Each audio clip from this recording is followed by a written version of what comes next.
वे गुस्से में चिल्लाते हुए बोले, सच सच क्यों नहीं बताते कि तुम्हारी बगल में क्या है। बादशाह अकबर वैसे तो शराब नहीं पीते थे, मगर उनकी उम्र जब धीरे धीरे बढ़ने लगी ता शाम को उन्हें थकान महसूस होती थी। इसलिए रात के समय थकान दूर करने के लिए थोड़ी बहुत शराब पी लेते थे। लेकिन वह शराब को सबसे हिपका ही पीते थे। फिर भी उनके बातचीत के ढंग से बीरबल को यह पता लग ही गया कि महाराज शराब पीते हैं। बीरबल ने बादशाह की इस बुरी आदत को छुड़ाने का निश्चय किया और योजना बनाने लगे। बादशाह जिस कमरे में शराब रखते थे, एक दिन बीरबल उसमें छिपकर गए और वहां की हर वस्तु को ध्यान से देखने लगे। बाद में वहां की चीजें इधर उधर बिखेरकर बीरबल ने शराब की बोतल अपने दुशाले में छिपा ली और बादशाह के सामने ही तेजी से निकल गए। बगल में कोई चीज छिपाकर तेजी से बीरबल को जाते देखकर बादशाह को कुछ अटपटा तो लगा, किंतु उन्होंने इस बात पर ध्यान नहीं दिया। उनके जाने के थोड़ी देर बाद उन्होंने बीरबल को दरबार में पुनः बुलवाया। बीरबल बगल में वही पोटली दबाए हुए बादशाह के सामने मौजूद हुए और बार बार पोटली छुपाने का बहाना बनाने लगे। अकबर ने पूछ ही लिया, बीरबल, तुम्हारी बगल में क्या है? बीरबल ने जवाब दिया, जहांपना, कुछ भी नहीं है। उन्होंने दोबारा पूछा तो बीरबल हड़बड़ाते हुए बोले, तोता है। इस जवाब को सुनकर बादशाह को गुस्सा आया। वे गुस्से में चिल्लाते हुए बोले, सच सच क्यों नहीं बताते कि तुम्हारी बगल में क्या है। बीरबल ने पुनः अपना जवाब बदला और बोले, घोड़ा है। बादशाह को ताज्जुब हुआ। वे झुंझलाकर बोले, आज तुमको क्या हो गया है जो ऐसी बेसिर पैर की बातें करते हो? ठीक ठीक क्यों नहीं बताते? इस बार बीरबल ने फिर अपना जवाब बदला और कहा, हाथी है। बादशाह बहुत क्रोधित हुए और उन्होंने चिल्लाकर कहा, आज तुम्हें मृत्युदंड निश्चित है। यह सुनकर बीरबल बोले, गधा है। फिर बादशाह ने सरल भाव से पूछा तो बीरबल ने सच कह दिया, शराब है, और बोतल सामने रख दी। बटा 50 बीरबल के हाथ में शराब की बोतल देखकर बादशाह आश्चर्यचकित रह गए। बादशाह को लगा कि बीरबल ने शराब पी है और वह अवश्य ही होश में नहीं है, इसलिए ऊटपटांग हरकतें कर रहा है। शाम को जब नवरत्न महाराज के साथ बैठे तो बीरबल भी उन्हीं में आ बैठे। बादशाह ने उन्हें भी देखा और पूछा, तबीयत कैसी है? बीरबल बोले, मेरी तबीयत खराब ही कब थी? यह सुनकर बादशाह बोले, यदि खराब नहीं थी तो क्यों शराब की बोतल बगल में दबाकर हमारे पूछने पर ऊटपटांग जवाब दे रहे थे? बीरबल को अब अच्छा मौका हाथ लगा। उन्होंने कहा, जहांपना, पहले जब आपने मुझसे पूछा कि बगल में क्या है तो मैंने जवाब दिया कि कुछ नहीं, क्योंकि यह बात सच है कि शराब का पहला प्याला पी जाने पर आदमी को कुछ भी नहीं मालूम पड़ता है। दूसरा प्याला पीते ही उसकी जबान तुतलाने लगती है।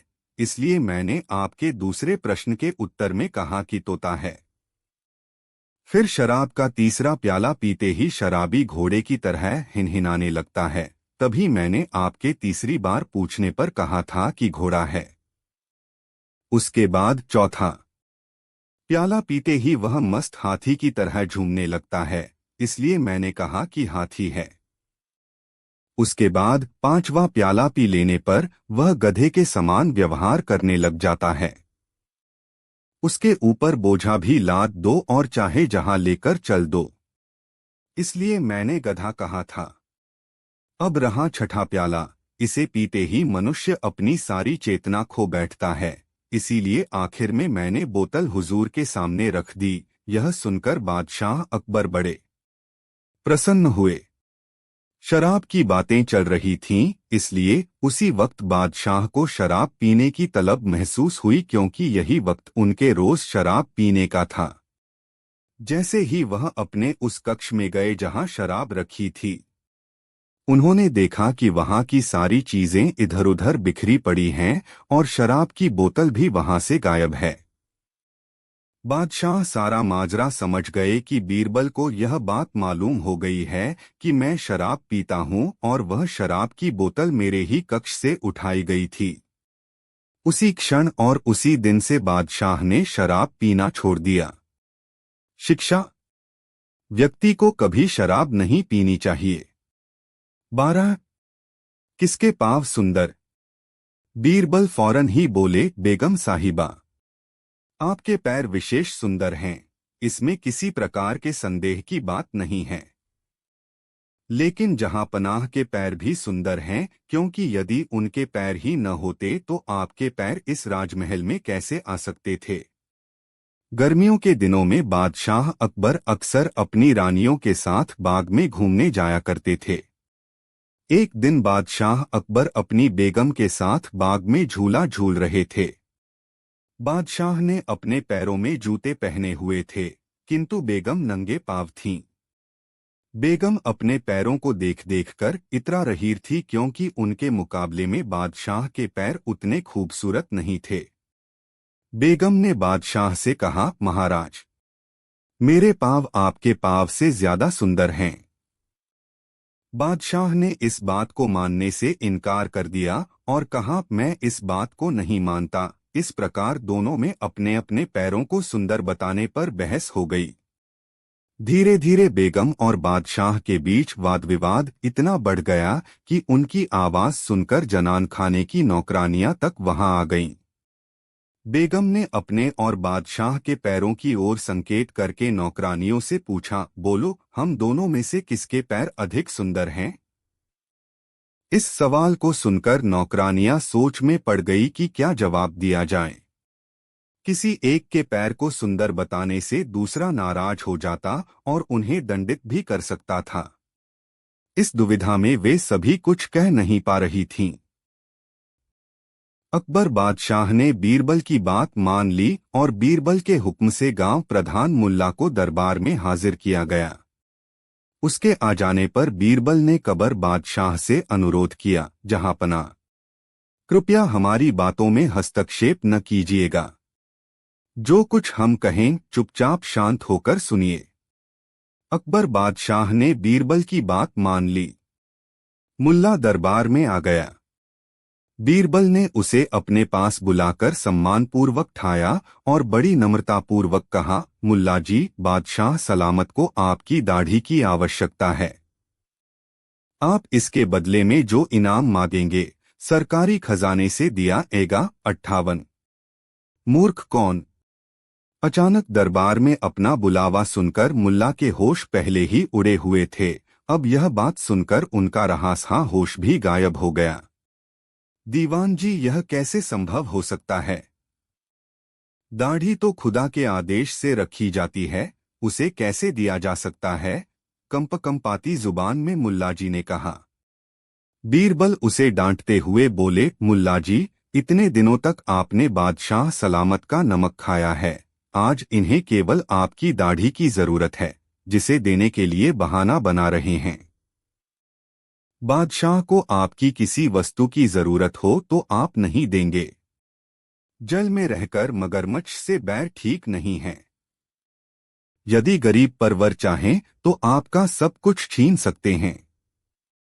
आप ही क्या, इस देश में किसी की भी हस्ती नहीं है कि जो उन्हें कुछ भी देने से इनकार कर सके। यह तो उनकी मेहरबानी है जो आपकी दाढ़ी की कीमत दे रहे हैं, मुफ्त में न लेकर मुंहमांगी रकम दे रहे हैं।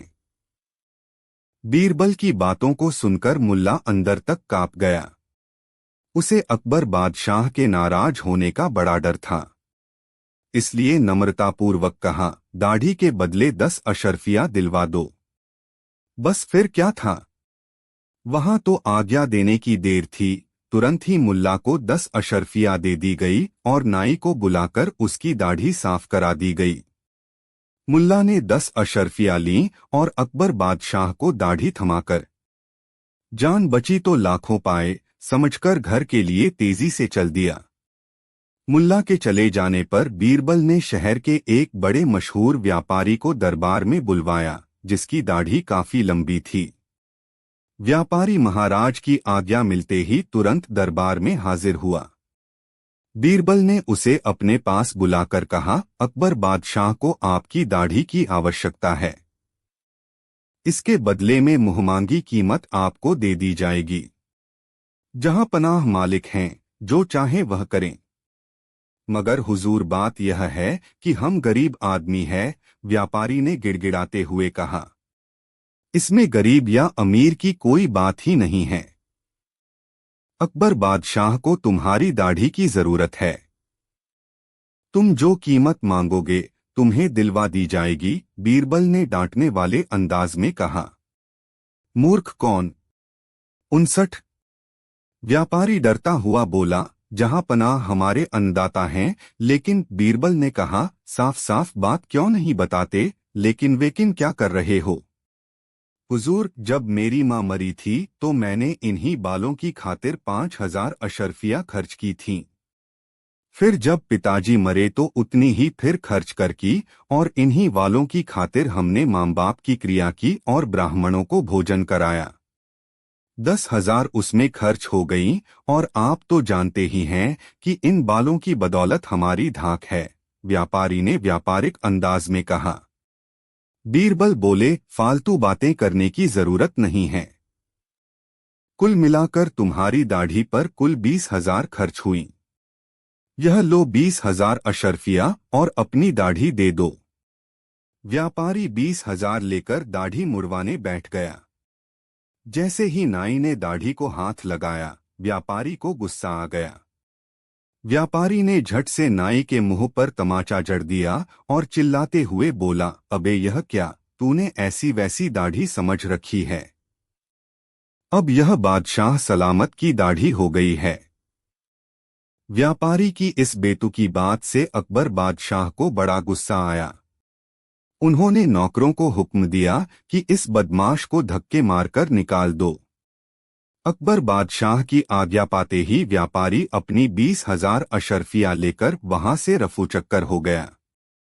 जब अकबर बादशाह का गुस्सा शांत हुआ तो बीरबल बोले, अब तो आपने जान ही लिया होगा कि व्यापारी 20,000 अशर्फियाँ भी ले गया और अपनी दाढ़ी भी सही सलामत लेकर चला गया। मुल्ला जी ने तो केवल 10 अशर्फियों में ही दाढ़ी मुड़वा दी। अब बताइए महाराज, कौन चालाक और कौन मूर्ख? महाराज चुप थे। शिक्षा। बुद्धिमान व्यक्ति हर परिस्थिति में स्वयं को बचा लेता है। 15। झक मार रहे हैं। इस बार बादशाह अकबर और भी ज्यादा भड़क उठे। तभी उन्होंने सिपाही भेजकर बीरबल को वहीं बुलवाया। हुक्म पाते ही सिपाही गया और बीरबल को ले आया। एक बार बादशाह अकबर और बीरबल शाम के समय नगर में घूमने निकले और घूमते हुए यमुना तट पर पहुंच गए। वहां कुछ मछुआरे मछली पकड़ रहे थे। उनको मछलियां पकड़ते देखकर बादशाह अकबर को भी मछली पकड़ने की इच्छा हुई। वह भी कांटा डाल मछलियां पकड़ने लगे। बादशाह को इस कार्य में बड़ा आनंद आ रहा था। अचानक किसी के आने का पैगाम लेकर बीरबल को बादशाह अकबर की बेगम साहिबा के पास जाना पड़ा। वहां पहुंचकर उन्होंने अपना पैगाम बेगम साहिबा को दिया। तब बेगम ने बीरबल से पूछा, बादशाह कहाँ हैं? बीरबल ने तुरंत उत्तर दिया, झक मार रहे हैं। बेगम को बीरबल का इस तरह उत्तर देने का लहजा पसंद नहीं आया। जब बादशाह अकबर महल लौटे तो बेगम ने बीरबल के गुस्ताखी भरे लहजे में उत्तर देने की बात सुनाई और इस गुस्ताखी के लिए बीरबल को सजा देने का आग्रह किया। बीरबल द्वारा अपने प्रति ऐसे अपशब्द सुनकर बादशाह क्रोध से बौखला गए। बेगम ने तभी आग में घी डालने का काम किया। आपने बीरबल को इतना मुंह लगा रखा, झक मार रहे हैं। 61 है। यह उसी का नतीजा है कि वह आपकी इज्जत करना भूल गए हैं और आपके लिए अनुचित शब्दों का प्रयोग करने लगे हैं। इस पर बादशाह अकबर और भी ज्यादा गुस्से में तमतमा उठे। तभी उन्होंने सिपाही भेजकर बीरबल को वहीं बुलवाया। हुक्म पाते ही सिपाही गया और बीरबल को बुलाकर ले आया। बीरबल के आते ही बादशाह अकबर ने क्रोध से पूछा, आज तुमने बेगम से क्या कहा था? बीरबल, तुम्हारा दिमाग आजकल बहुत खराब होता जा रहा है, तुम अपनी मर्यादा भूलते जा रहे हो। बीरबल एकदम शांत होकर बोले, आलीज़ा, बादशाह झक मार रहे हैं। ऐसा मैंने इसलिए कहा कि संस्कृत भाषा में मछली को झक कहते हैं और आप उस समय मछली ही तो मार रहे थे। यदि संस्कृत भाषा बोलना अपराध है तो मुझे क्षमा करें। बीरबल के इस उत्तर से बादशाह को सारी बात समझ आ गई और उनका क्रोध तुरंत शांत हो गया और बेगम भी खुश हो गईं, क्योंकि इसमें बीरबल की कोई गलती नहीं थी। बेगम और बादशाह अकबर दोनों ने समझने में गलती कर दी।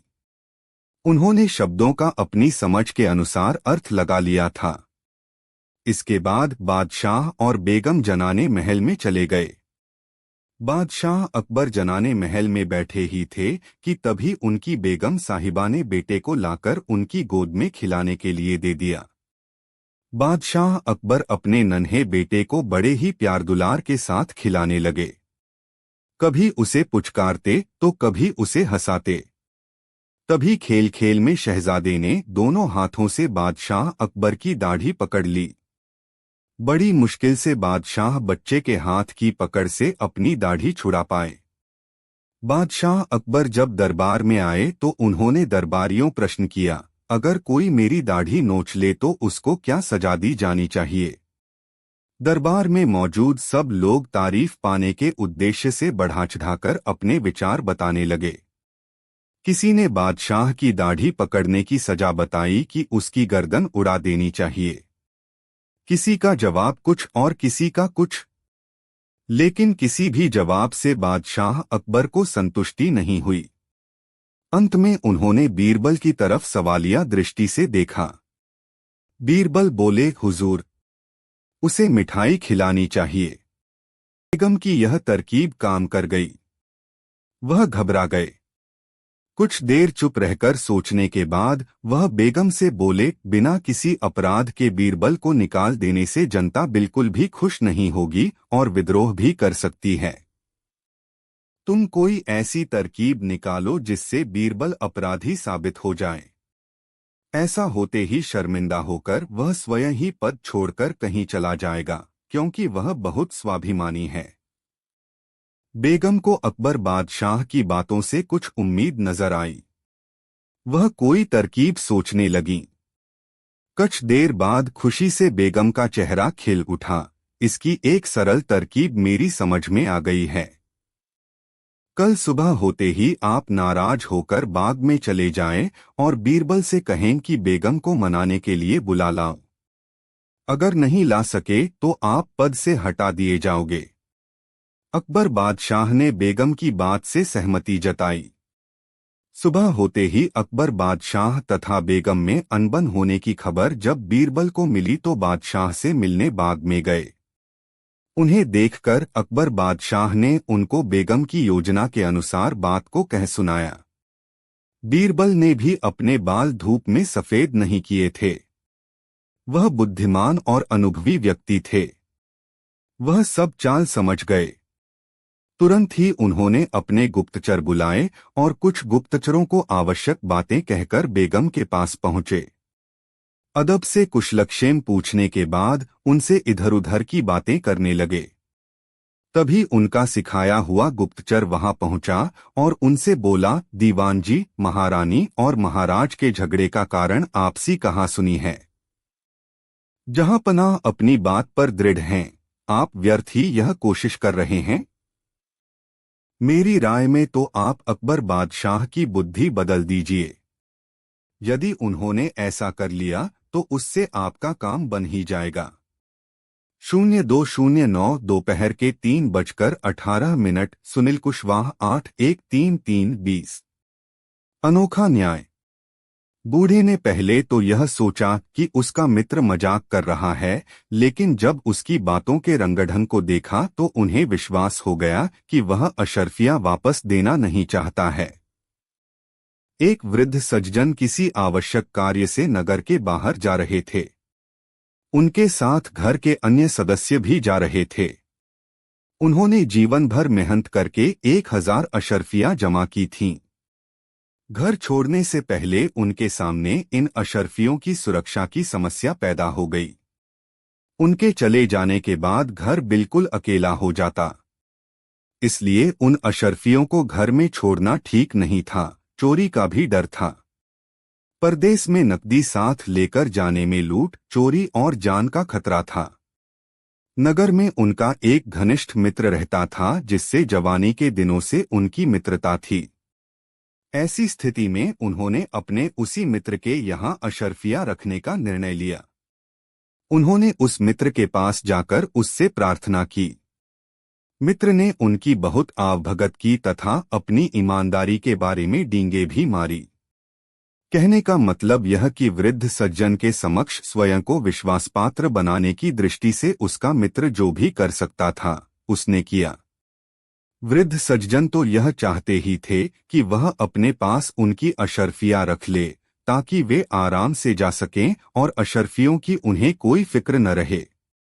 वे अशर्फियां युवक मित्र को देकर चले गए। कुछ दिनों बाद जब वे बाहर से लौटे तो मित्र के यहाँ अशर्फियां वापस लेने गए। इस पर युवक मित्र ने साफ इनकार कर दिया और भौहें चढ़ाकर कहा, तुम जैसे गरीब के पास अशर्फियां कहाँ से आईं? 76। अनोखा न्याय। बूढ़े ने पहले तो यही सोचा कि उनका मित्र मजाक कर रहा है, लेकिन जब उसके रंगढंग को देखा तो उन्हें विश्वास हो गया कि वह अशर्फियां वापस देना नहीं चाहता है। तब बूढ़े ने उससे गिड़गिड़ाकर प्रार्थना की, देखो मेरे पास सिवा उन अशर्फियों के और कुछ भी नहीं है। मैं तो दर-दर का भिखारी बन जाऊंगा। वही मेरे जीवन भर को पूंजी थी। आप भले आदमी हैं, हमारी पुरानी मित्रता है, मेरी परेशानी में काम आए हैं, फिर आपको ऐसी बात शोभा नहीं देती। आपको मेरा धन वापस कर देना चाहिए। बूढ़े की इन बातों से चिढ़कर युवक ने उसे धक्का देकर 2-4 भली बुरी बातें सुनाकर अपने घर से बाहर निकाल दिया। बेचारा बूढ़ा रोता हुआ अपने घर आ गया और पास पड़ोस के लोगों से मदद मांगी, परंतु कोई भी इस परेशानी में उसकी किसी भी प्रकार की मदद नहीं कर सका। अंत में हालात से परेशान होकर उसने अकबर बादशाह के दरबार में फरियाद की। जब अकबर भी इस मामले को निपटाने की तरकीब न सोच पाए तो उन्होंने बीरबल से मदद मांगी। बीरबल ने पहले तो बूढ़े की बात सुनी और फिर उसके युवक मित्र की। दोनों पक्षों के बयान लेकर बीरबल ने वृद्ध सज्जन से पूछा, जिस समय तुमने अशर्फियां अपने मित्र को रखने के लिए दी थीं, क्या उस वक्त वहां कोई मौजूद था? मैं था और मेरा यह मित्र था। एक आम के पेड़ की जड़ पर हम दोनों बैठे थे। जब मैंने इसे अशर्फियां दी, वृद्ध सज्जन ने दुहखी मन से कहा। बीरबल ने कहा, तब तो तुम्हें उस पेड़ के पास जाकर उससे सारा हाल बता देना चाहिए तथा अपनी गवाही में उसे यहाँ लाना चाहिए। यदि पेड़ तुम्हारे कहने से न आए तो मेरा नाम लेकर कहना। यदि इतने पर भी न आए तो अकबर बादशाह का नाम लेकर कहना, पेड़ तुरंत ही आएगा। बीरबल की बात से बूढ़े को न्याय की उम्मीद जगी और पेड़ के निकट जाने को तैयार हो गया। अशर्फियां हड़पने वाला मित्र वहीं बैठा रहा। जब बूढ़े को गए कुछ देर हो गई तो बीरबल ने अचानक ही युवक से पूछा, क्या बूढ़ा अब तक उस पेड़ के पास पहुंच गया होगा? युवक ने आत्मविश्वास के साथ जवाब दिया, अभी नहीं, क्योंकि वहां जाने का रास्ता बहुत कंकरीली पथरीली धरती तथा झाड़ियों से भरा है, इसलिए देर हो जाना स्वाभाविक है। अनोखा न्याय। 77। यह सुनकर बीरबल को तुरंत समझ आ गया कि यह व्यक्ति झूठ बोल रहा है और इसके ही पास अशर्फियां हैं। फिर भी बीरबल अपने काम में चुपचाप लगे रहे। कुछ देर बाद बूढ़ा वापस आया। उसके मुख पर निराशा छाई हुई थी।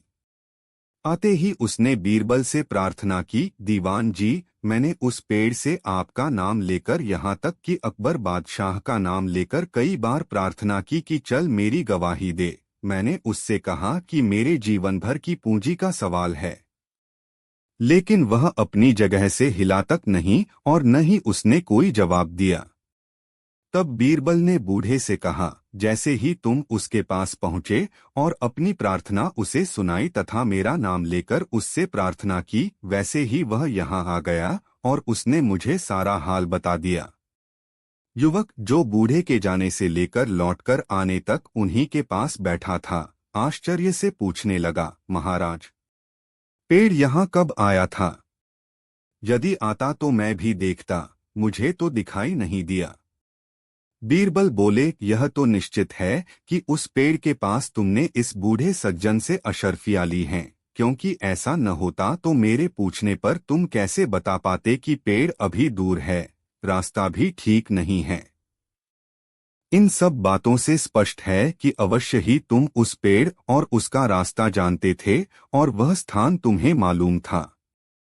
यदि ऐसा नहीं होता तो तुम उसी वक्त आश्चर्य से कहते, कौन सा पेड़? तुमने जरूर अशर्फियाँ ली हैं। यदि तुम अपनी भलाई चाहते हो तो सब ठीक ठीक बता दो, अन्यथा तुम्हारे साथ भी वही सलूक किया जाएगा जो चोरी करने वाले के साथ होता है। युवक मित्र ने अशर्फियों का लेना स्वीकार किया। बीरबल की आज्ञा से युवक ने अशर्फियाँ बूढ़े को वापस दे दी। इसके बाद बीरबल ने युवक को शासन के विधान के अनुसार दंड दिया। बादशाह भी बीरबल के इस न्याय से संतुष्ट हुए। शिक्षा: चोर कितना भी शातिर क्यों न हो, कोई न कोई गलती कर बैठता है।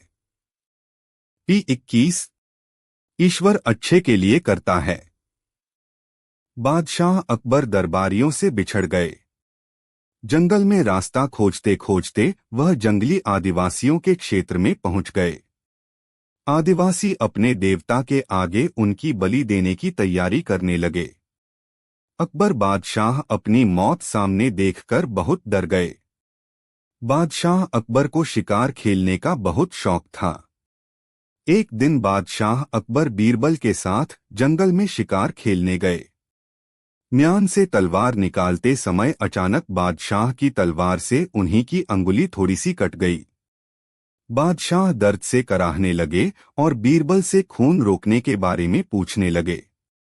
अंगुली से बहते खून को देखकर बीरबल बोले, ईश्वर जो भी करता है अच्छे के लिए ही करता है। बादशाह को लगा बीरबल उनकी चोट का मजाक बना रहे हैं।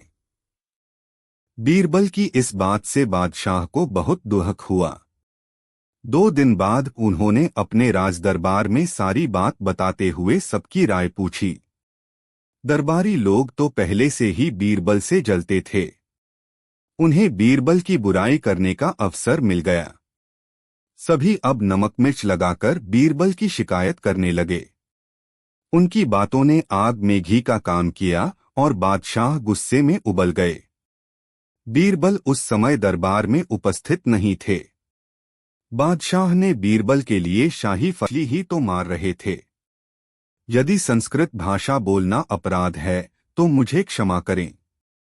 बीरबल के इस उत्तर से बादशाह को सारी बात समझ आ गई और उनका क्रोध तुरंत शांत हो गया और बेगम भी खुश हो गई, क्योंकि इसमें बीरबल की कोई गलती नहीं थी।